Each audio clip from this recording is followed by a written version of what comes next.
आदेश आदेश में एकतानाथ गुरु योगी तुलसीनाथ जी बापू श्री शनिदेव मंदिर भवनाथ तलेटी गिरनार जूनागढ़ गुजरात।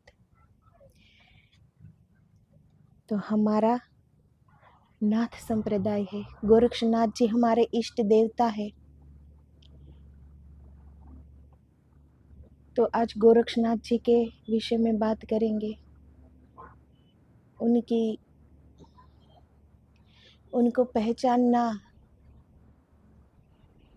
वो तो बहुत बड़ी बात है, पर जितना भी जान पाई हूँ उनकी बात करते हैं आज। जितने भी धर्म है, जितने भी संप्रदाय है, पर उन सब की नींव है गोरक्षनाथ भगवान। कहते हैं वो चारों युगों में विद्यमान है। गोरक्षनाथ भगवान आज भी है, वो चारों युगों में है।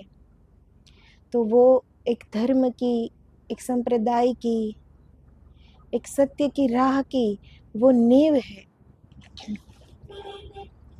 जैसे एक मंदिर का निर्माण हम करते हैं, तो जब नींव हो जाती है, नींव का पत्थर हम रख देते हैं, उस पर पूरा मंदिर का निर्माण करते हैं, तो उसके हम सुशोभन कर सकते हैं। उसकी दीवारों को हम सुसज्जित कर सकते हैं, संगमरमर की कर सकते हैं। उसके गुंबज पे हम सुवर्ण के कलश रख सकते हैं। तो बाहर के वो हमें दिखाई दे रहे हैं कि ये कलश है, ये संगमरमर है, इतना भव्य मंदिर है, पर ये भव्यता उस नींव की दिव्यता से है। अगर नींव ही ना हो तो मंदिर का निर्माण कैसे होगा? किस आधार पर वो दीवारें टिकेगी?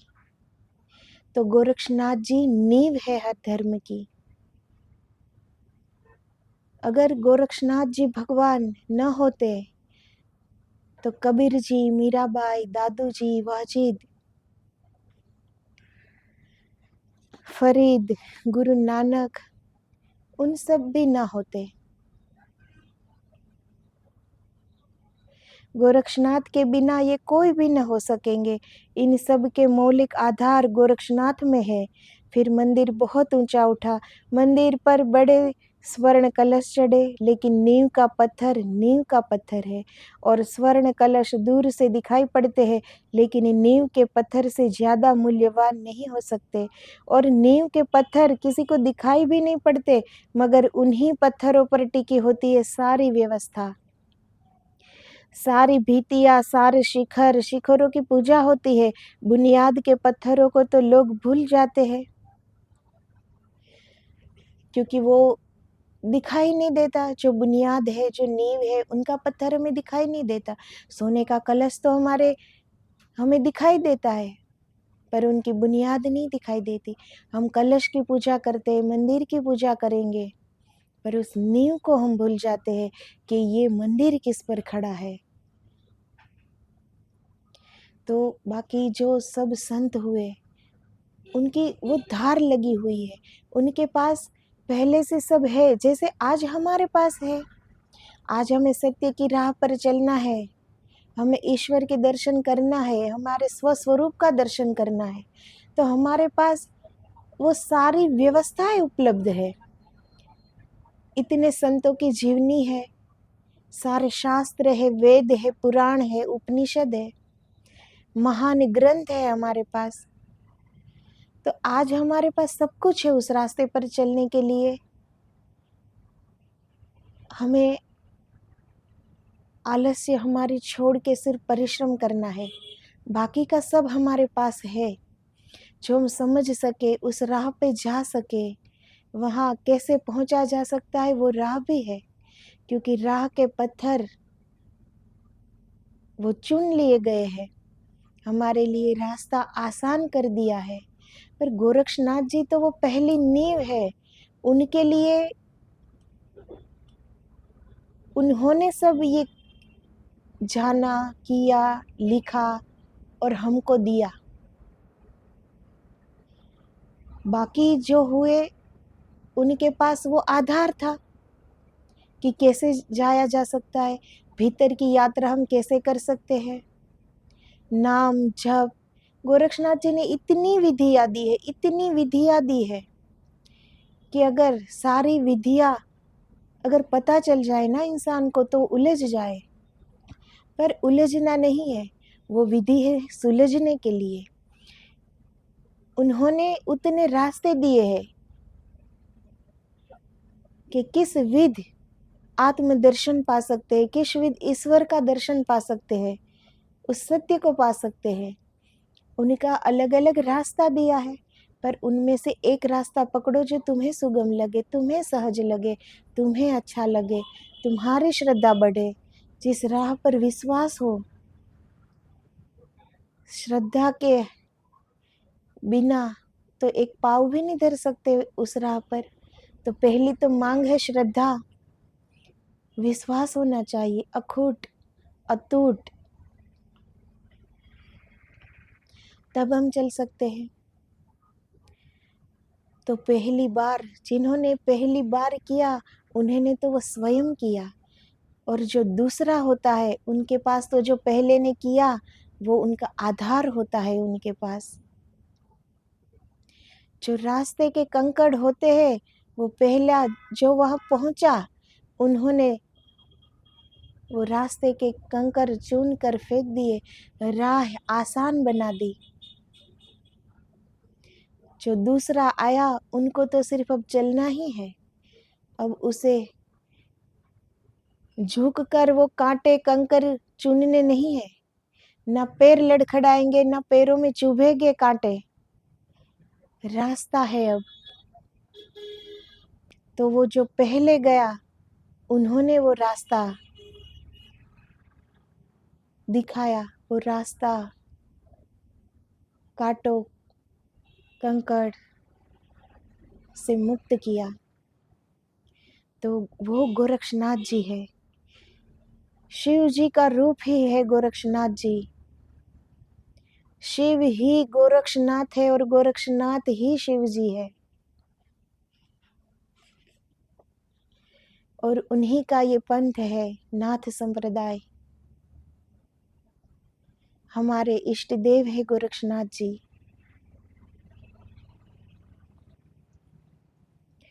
भारत की सारी संत परंपरा गोरक्षनाथ की ऋणी है।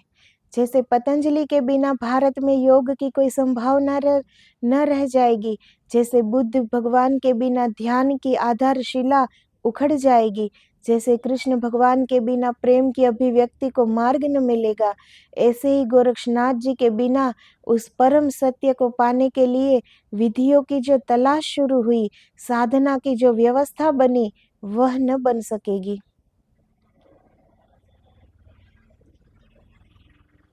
बुद्ध भगवान ने ध्यान किया, ध्यान से उन्होंने कितना कुछ पाया, अपने आप को स्वयं को पा लिया, सत्य को पा लिया। तो जो दूसरे आए उनके पास आधार था कि ध्यान कैसे किया जाता है, और ध्यान की दशा में क्या क्या अनुभूतियां होती है, क्या क्या अनुभव होते हैं, सब कुछ उसके पास अब ज्ञान है, क्योंकि उनके पास एक आधार है, क्योंकि आगे वो जिसने भी किया है उन्होंने सब कहा है, तो दूसरे को ये मार्ग सुगम हो जाता है। तो अगर बुद्ध भगवान ने ध्यान की शुरुआत न की होती तो ध्यान का हमें कैसे पता चलता। अगर श्री कृष्ण भगवान न होते तो प्रेम की अभिव्यक्ति का कैसे पता चलता।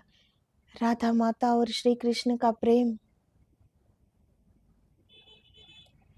वो अलौकिक प्रेम,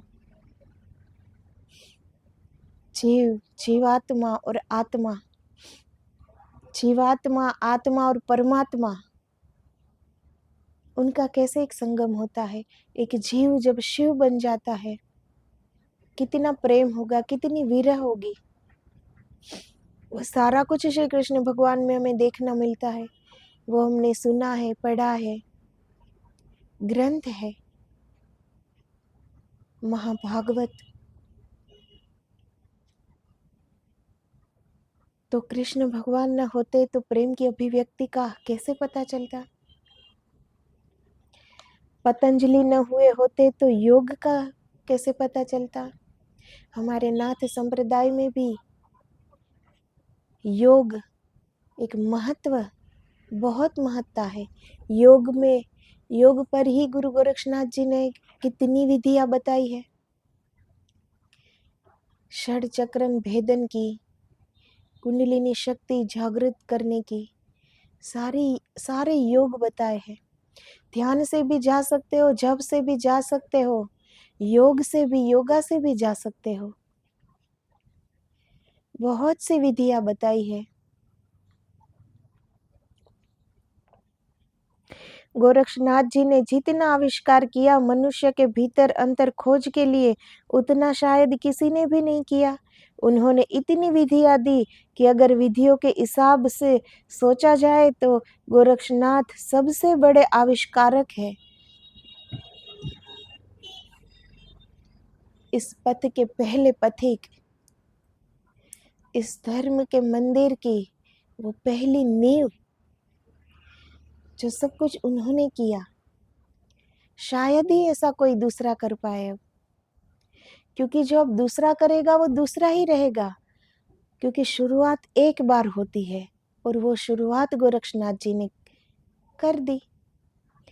तो अब जो कुछ भी कोई करेगा वो उनके बताए हुए रास्ते पर चलकर करेगा, वो शुरुआत नहीं कहलाएगी, शुरुआत तो हो चुकी। अब तो उन्होंने बताए हुए मार्ग पर चलेंगे लोग।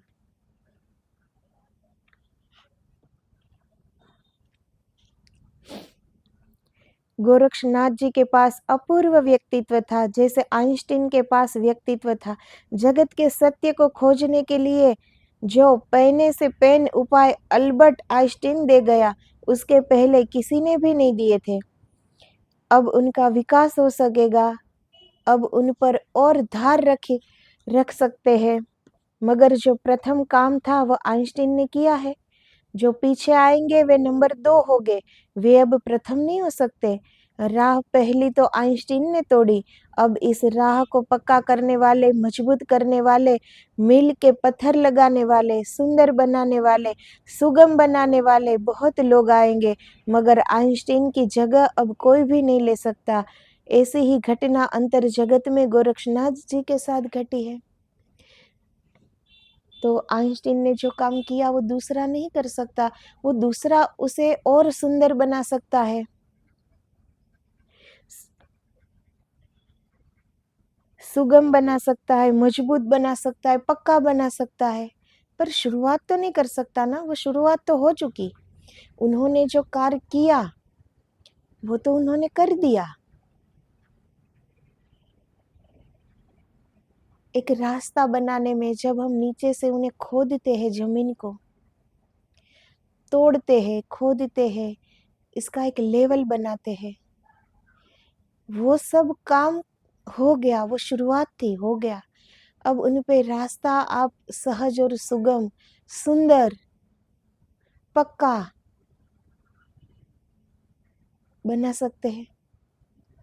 पर वो तोड़ने वाला, जो लेवल में लाने वाला, जो अंदर से जिसने खुदाई की थी, पहला तो वो ही कहलाएगा ना, जिसने सपाटी लेवल कर दी, जिसने जमीन को लेवल कर दी, उस पर अब सिर्फ पक्का रास्ता बनाया।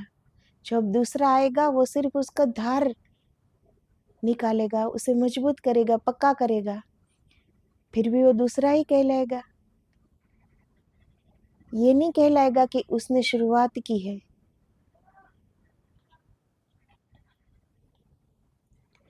मील के पत्थर याद रह जाते हैं, राह तोड़ने वाले भूल जाते हैं। राह को सजाने वाले याद रह जाते हैं, राह को पहली बार तोड़ने वाले भूल जाते हैं। भूल जाते हैं इसीलिए कि जो पीछे आते हैं उनको सुविधा होती है संवारने की। जो पहले आता है वह तो अनगढ़ होता है, कच्चा होता है। गोरक्षनाथ जैसे खदान से निकले हीरे हैं।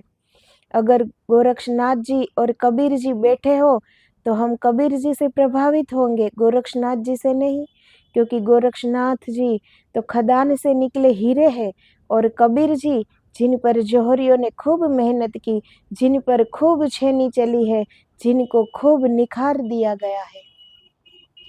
तो गोरक्षनाथ जी और कबीर जी अगर साथ में बैठे और हम उनकी सुने तो हम कबीर जी से प्रभावित होंगे, क्योंकि उन पर धार बन चुकी है, लग चुकी है, खूब छेनी चली है, उसे निखार दिया है।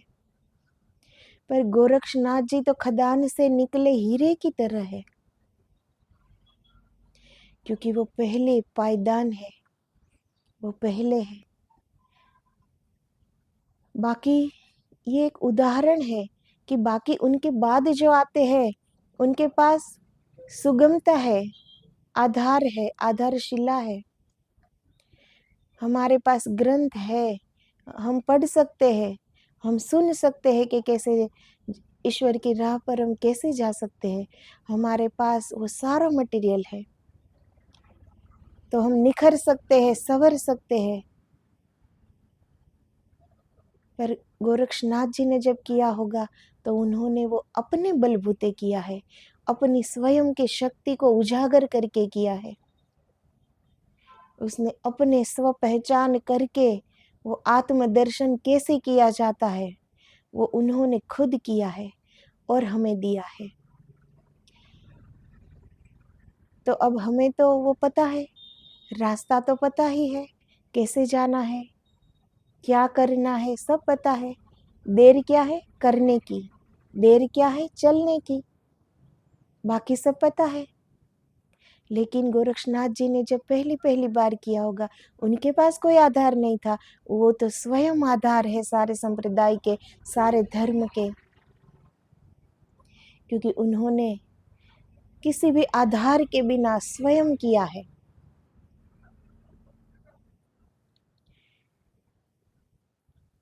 कोहिनूर हीरा जब खदान से निकला होगा तो वो कैसा होगा। कोहिनूर जब पहली दफा मिला तो जिस आदमी को मिला था उसे पता भी नहीं था कि कोहिनूर है, उसने बच्चों को खेलने के लिए दे दिया था समझकर कि कोई रंगीन पत्थर है। गरीब आदमी था, उसके खेत में बहती हुई एक छोटी सी नदी की धार में कोहिनूर मिला था। महीनों उसके घर पड़ा रहा। कोहिनूर बच्चे खेलते रहे, फेंकते रहे, इस कोने से उस कोने आंगन में पड़ा रहा। तुम पहचान न पाते कोहिनूर को। कोहिनूर का मूल वजन 3 गुना था आज के कोहिनूर से। फिर उस पर धार रखी गई, निखार किए गए, काटे गए, उसके पहलू उभारे गए। आज सिर्फ 1/3 वजन बचा है, लेकिन दाम करोड़ों गुना ज्यादा हो गए। वजन कम होता गया, दाम बढ़ते गए, क्योंकि निखार आता गया और निखार। कबीर जी और गोरक्षनाथ जी साथ बैठे हो तो तुम गोरक्षनाथ जी को शायद पहचानो ही ना, क्योंकि गोरक्षनाथ तो अभी गोलकोंडा की खदान से निकले कोहिनूर हीरे है। कबीर जी पर बड़ी धार रखी जा चुकी, जोहरी मेहनत कर चुके। कबीर जी हमें पहचान में आ जाएंगे। जैसे कोहिनूर हीरा जब खदान से निकला होगा तो कितना वो मटमैला होगा, पर तब उनका वजन भी ज्यादा था। लेकिन फिर उसे काटा गया, उसे उभार लाया गया, धार रखी गई, वजन में कम हो गया पर दाम बढ़ता गया क्योंकि उस पे धार लग गई। तो अब वो कोहिनूर हीरा में और सुंदर दिखेगा, आकर्षक हो गया। तो गोरक्षनाथ जी वो तो शुद्ध से शुद्ध परिशुद्ध शुद्धतम, शुद्धता का शिखर। गोरक्षनाथ जी वो खदान से निकले हीरे की तरह है।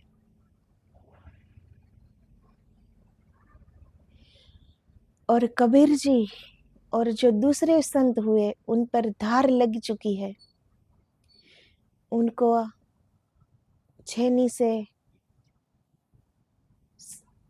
उन्होंने सब वार झेल लिए हैं, वो सुंदरतम रूप में आ गए हैं, क्योंकि उनके पास वो सब करने को था, क्योंकि उनको पता था, क्योंकि गोरक्षनाथ जी ने सब कह दिया है। दुनिया की जो भी अच्छी बातें हैं, जो भी सच्ची बातें हैं, जो भी ईश्वर की राह में जाने की बात है, जो भी सत्य की बात है, वो सारी बातें कही जा चुकी है। कोई भी बात बाकी नहीं रही है, सारी बातें कही जा चुकी है। देर है उसे करने की, अमल में रखने की, उसे अपने जीवन में उतारने की, उसे अपना जीवन ही बनाने की। तो खदान से निकला कोहिनूर हीरा, जब तक उसे ऊपर से साफ न किया हो, उसकी धार न लगी हो, तब तक उसकी उतनी चमक नहीं होती कि वो हमारे आँखों को आकर्षक लगे। लेकिन जिस पर धार लग चुकी, वो आकर्षक हो जाता है, वो निखर जाता है, संवर जाता है। तो गोरक्षनाथ जी के बाद जो संत आए हैं, उस पर धार लगी हुई है, पर वो धार लगाने वाले गोरक्षनाथ जी है। सारी विधि उन्होंने बताई है कि कैसे जाया जा सकता है, योग के द्वारा, ध्यान के द्वारा, प्राणायाम के द्वारा, जप मंत्र के द्वारा।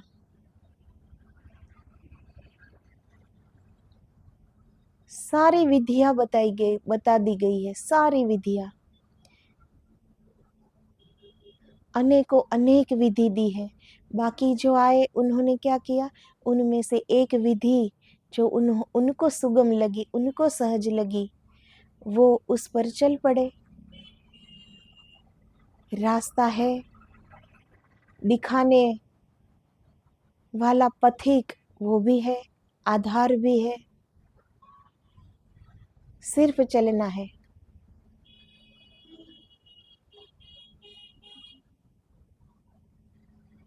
तो वो आधारशिला है गोरक्षनाथ जी। गोरक्षनाथ जी को समझना किसी के लिए भी आसान नहीं है, किसी के लिए भी।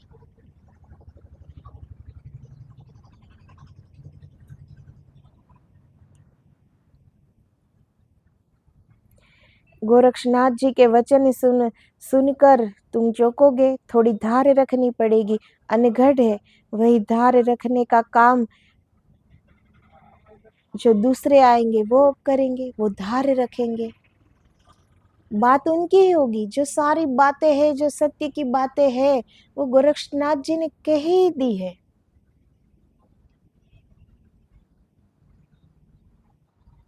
उन्होंने इतनी विधियां क्यों दी? क्योंकि वो चारों युगों में विद्यमान है। तो युग जैसे बदलता है, जैसे समय परिवर्तित होता है, वैसे ही लोगों की सोच विचार सब परिवर्तित होते हैं।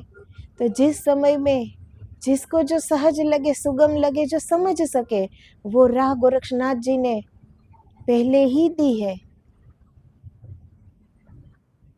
इसीलिए उतनी विधियां हो गई। बाकी जो है, जो संत है, बाकी उनके बाद जो आए महात्मा लोग, हम लोग, ये सारे जगत के लोग, उनकी हमारी एक अवधि है जीने की, जीवन की, इस शरीर की एक सीमा रेखा है। पर गोरक्षनाथ जी असीम है, उनकी कोई सीमा नहीं है। वो अनंत अनंत है, वो अनंता अनंत है। उनका कोई अंत नहीं है, कोई सीमा नहीं है, कोई हद नहीं है, वो बेहद है। तो जिस समय पे जो लोगों को समझ में आता है, वो विधि गोरक्षनाथ जी ने पहले ही बता दी है। इसीलिए इतनी सारी विधि हो गई है।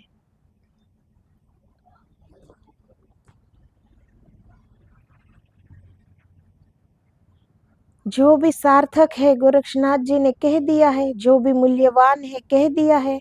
आज हम बुनियाद के एक पत्थर की बात शुरू करते हैं, इस पर पूरा भवन खड़ा है। भारत के संत साहित्य का इस एक व्यक्ति पर सब दारो मदार है। इसने सब कह दिया है, जो धीरे धीरे बड़ा रंगीन हो जाएगा, बड़ा सुंदर हो जाएगा, जिस पर लोग सदियों तक साधना करेंगे, ध्यान करेंगे, जिसके द्वारा न मालूम कितने सिद्ध पुरुष पैदा होंगे। तो जो भी सारा कुछ कह दिया है, कुछ बाकी ही नहीं रखा गोरक्षनाथ जी ने, सब कुछ कह दिया है जो कहने योग्य था, जो मूल्यवान से मूल्यवान था, सब कुछ कह दिया।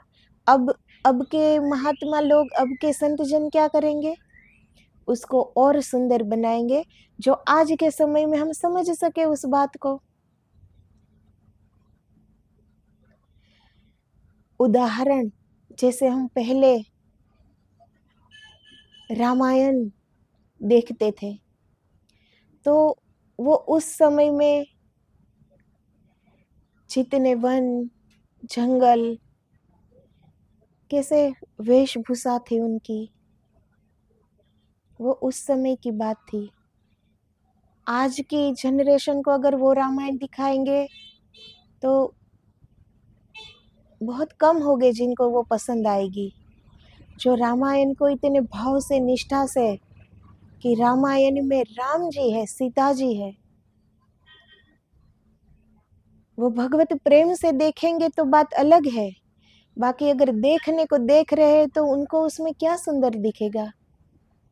पर वही रामायण, बात वही होगी, कहानी वही है।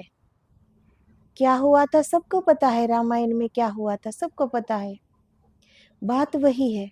पर वही रामायण आज बनेगी तो कैसे भव्य महल, कैसे सुंदर वन, कैसे सुंदर जंगल बताएंगे, कैसे सुंदर वस्त्र अलंकार दिखाएंगे कि लोगों को आकर्षक लगता है। इससे कहानी नहीं बदल जाती, कहानी तो वही रहेगी जो पहले थी, क्योंकि वो हो गया है। अयोध्या में राम जी का जो ये रामायण, वो सब उसका जीवन, उसकी जीवनी, ये सब हो चुकी है। उसमें हम बदलाव नहीं कर सकते। हाँ, उसे हम और सुंदर दर्शा सकते हैं, बता सकते हैं, भव्य महल बना सकते हैं, सुंदर से सुंदर वन बना सकते हैं कि हमारी आंखों को अच्छा लगे। पर वो कहानी नहीं बदल सकते क्योंकि वो हो चुकी है। ऐसे ही गोरक्षनाथ जी ने सारे सत्य की बात कह दी है, उनके शब्द बदले नहीं जा सकते। उसे सिर्फ सुंदर बनाया जा सकता है, उसे और धार दी जा सकती है कि आज के लोग समझ सके।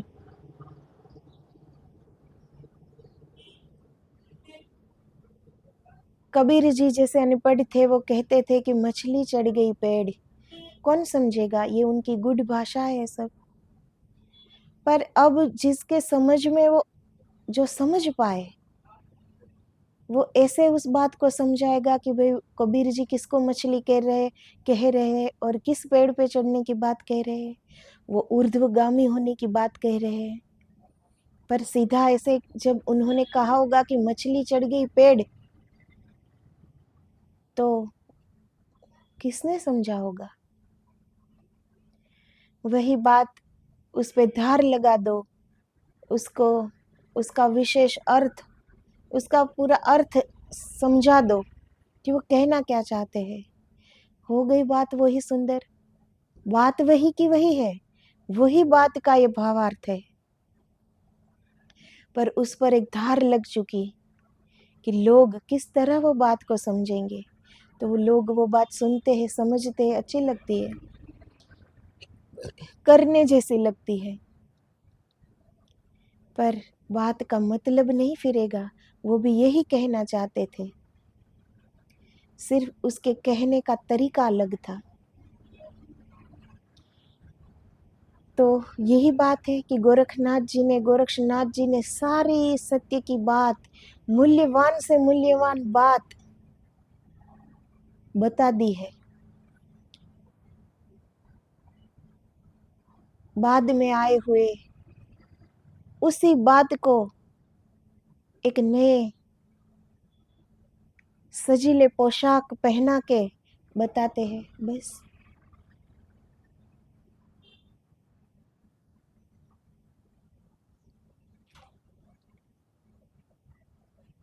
तो गोरक्षनाथ जी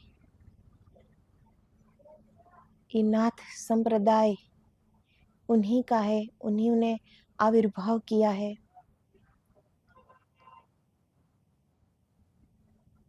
वो भी नाथ संप्रदाय के जो भी महात्मा हो गए, नाथ हो गए, संत हो गए, वो सब अंतर्मुखी है। इसीलिए नाथ संप्रदाय का ज़्यादा प्रचार प्रसार नहीं है जितना दूसरे धर्म का प्रचार प्रसार है। ये योगिक क्रियाओं पे आधार है, ध्यान पर टिका है ये संप्रदाय। जप तप ध्यान योग प्राणायाम संयम अनुसंधान। तो नाथ संप्रदाय के योगी जन अपने अंतर्मुखी साधना में रत रहते हैं, इसलिए इनका ज़्यादा प्रचार प्रसार नहीं है। आजकल का जनरेशन बड़ी बड़ी सिटी, बड़ी बड़ी शहरों में तो गोरक्षनाथ जी को कम लोग जानते हैं। तो गोरक्षनाथ जी वो शिव जी के ही अवतार है। शिव ने ही गोरक्ष रूप बनाया, पार्वती का भेद मिटाया। तो शिव ही गोरक्ष है, गोरक्षनाथ ही शिव जी है, उनमें कोई भेद नहीं है।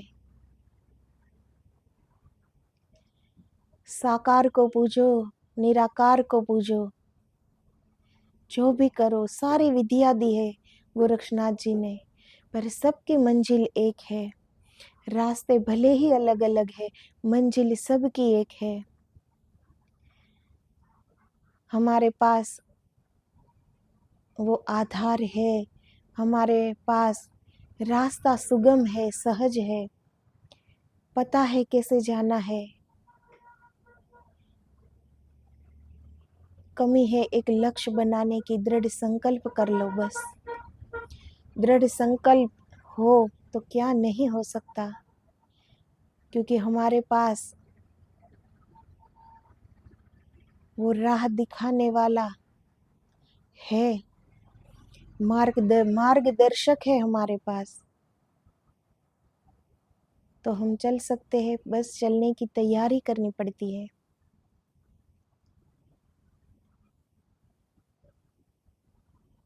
तो आज इतना ही कि ध्यान से जाओ, योग से जाओ, प्राणायाम से जाओ,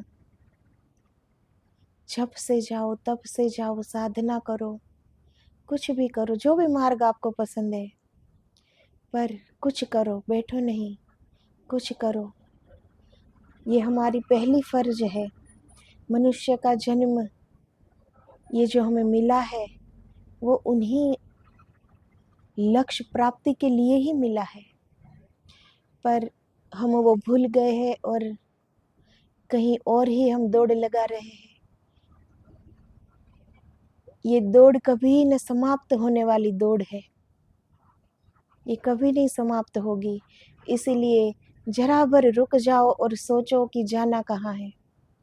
सही रास्ते पर गए तो मंजिल मिल ही जाएगी, पर जिसे मंजिल का ही पता नहीं है वही भटक जाएंगे।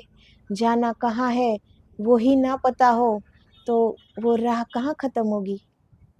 वो राह ही तो बस दौड़ता रहेगा, चलता रहेगा, भटक जाएगा। तो हमारे पास बहुत से वेद उपनिषद शास्त्र संतों की जीवनी उपलब्ध है हमारे पास। पता है कि मंजिल क्या होनी चाहिए, लक्ष्य का अनुसंधान कैसे करते हैं। देर है करने की,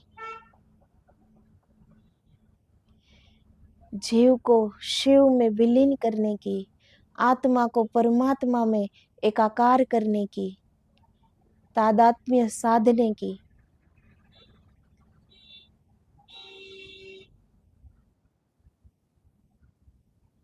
ये कोई नई बात नहीं है।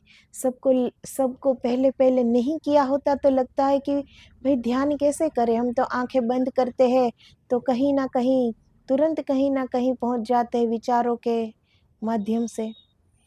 एक पल भी विचार थमने का नाम नहीं लेता। पर वो चिंता ना करें, क्योंकि जब भी शुरुआत करोगे तो ऐसा ही होगा, पर शुरुआत तो करनी पड़ेगी ना। तो हम थोड़ा दृष्टा बनने का अभ्यास करें कि विचार आ रहे हैं तो आ रहे हैं, हम उसके साथ ना बह जाए, बस उतना भर ध्यान रख ले तो वो वापस आ जाएगा। जिसके साथ हम जा ही नहीं रहे हैं वो अकेला हमारा ही मन है ना, कहाँ जाएगा हमें छोड़कर, वापस आ जाएगा। तो जब शुरुआत करनी है, जब उनका हम अभ्यास करेंगे तो धीरे धीरे धीरे धीरे वो संयम आ जाएगा। धीरे धीरे विचार गिरने लगेंगे, कम होने लगेंगे, तो निर्विचार की दशा में आ जाएंगे। ये कर्म बंधन तभी छूटेगा जब हम निर्विचार हो पाएंगे, वरना तो विचारों के भी कर्म बंधते हैं। हम हाथ को तो कोई कर्म करने से रोक सकते हैं, हम अपने शरीर को कोई कर्म करने से रोक सकते हैं, पर जब तक मन पे संयम नहीं हुआ तो हम उनको कैसे रोकेंगे। तो मन तो हर पल कर्म करता ही है ना विचारों के द्वारा, तो वो मानसिक कर्म भी हमें ही भुगतना पड़ेगा। और जब तक ये कर्म बंधन है तब तक कहीं नहीं पहुंचेंगे, हम यूं ही भटकते रहेंगे। कर्म बंधन से मुक्त होना ही मुक्ति कहलाती है। वो कोई मरने के बाद मुक्ति मिलती है ऐसा नहीं है, जीते जी मुक्ति मिल जाती है। जब हम कर्म बंधनों से मुक्त हो जाते हैं, हम विचारों से मुक्त हो जाते हैं, हमारे में समानता भाव आ जाता है, सुख हो या दुख एक ही स्थिति रह जाए, हमारी दशा में हमारी स्थिति में कोई फर्क न पड़े, सुख है तो है, दुख है तो भी है, कोई बात नहीं। तो ऐसी दशा जीते जी लानी है, तभी वो मुक्ति का आनंद हम पा सकेंगे। तो आज हमारे पास सब कुछ उपलब्ध है, देरी है सिर्फ करने की। एक रास्ता चुनो, एक लक्ष्य बनाओ, एक ध्येय बनाओ और दृढ़ संकल्प, तो धीरे धीरे धीरे हो जाता है। ये तो अनंत की यात्रा है, धैर्यता से आगे बढ़ना है, पर शुरुआत तो करनी पड़ेगी ना। पर इसमें बहुत संयम जरूरी है, बहुत धैर्य जरूरी है, इसमें थकना नहीं है, इसमें लगे रहना है, लगे रहना है। एक ना एक दिन तो बारी आ जाएगी ना।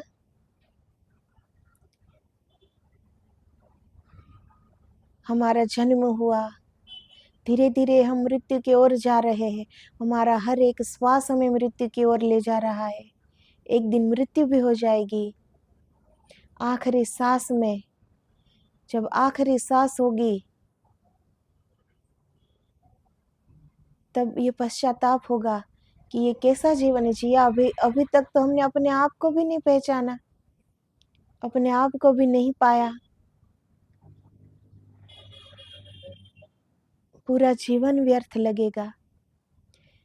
पर जब सामने मृत्यु खड़ी हो, वो आखिरी सांस हो और स्वयं को पा लिया हो हमने, तो फिर काहे की मृत्यु। इस शरीर से हम ऊपर उठ गए, पता चल गया कि ये शरीर हम नहीं है, तो उसका रहना या मिटना क्या फर्क पड़ता है।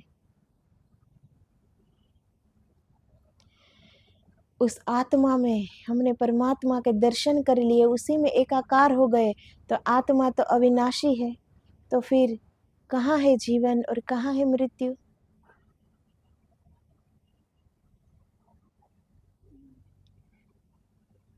तो खुद की चेतना को जागृत कर ले कम से कम, कि ये करते करते करते अगर मृत्यु भी आ जाए तो कम से कम हमारी चेतना इतनी जागृत हो कि मृत्यु के बाद जहाँ भी जाए क्या करना है उतना भर हमें पता रहे। क्योंकि मृत्यु के बाद कहाँ जाएंगे, सिर्फ ये देह बदलेगी, ये शरीर का चोला बदलेगा, बाकी तो क्या बदलेगा। तो हमें ये याद रहे कि हमें करना क्या है। तो जब भी शुरुआत करेंगे तो मुश्किल ही पड़ेगी, क्योंकि ये हमारे लिए एक भूला हुआ रास्ता है। देखा हुआ रास्ता नहीं है ये तो नहीं कहूँगी, क्योंकि यही देखा हुआ रास्ता है, पर हम भूल गए हैं। न जाने कितने जन्मों से, कितने सदियों से हम वहाँ गए नहीं हैं, इसीलिए डर रहे हैं वहाँ जाने से। पर ये डर को छोड़ो, भय से मुक्त नहीं हो पाएंगे तब तक भगवान नहीं मिलेंगे। भय मुक्त होकर ही भीतर उतरोगे तो स्वयं को पा जाओगे।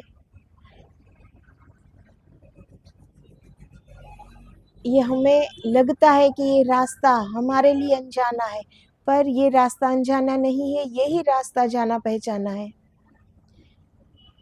बात है सिर्फ इस डर को, इस भय को मिटाने की।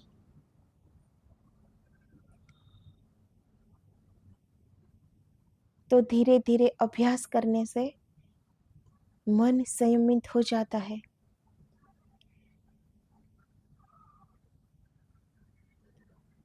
तो आज बस इतना ही। आदेश आदेश। जय गिरनारी, जय गुरुदेव।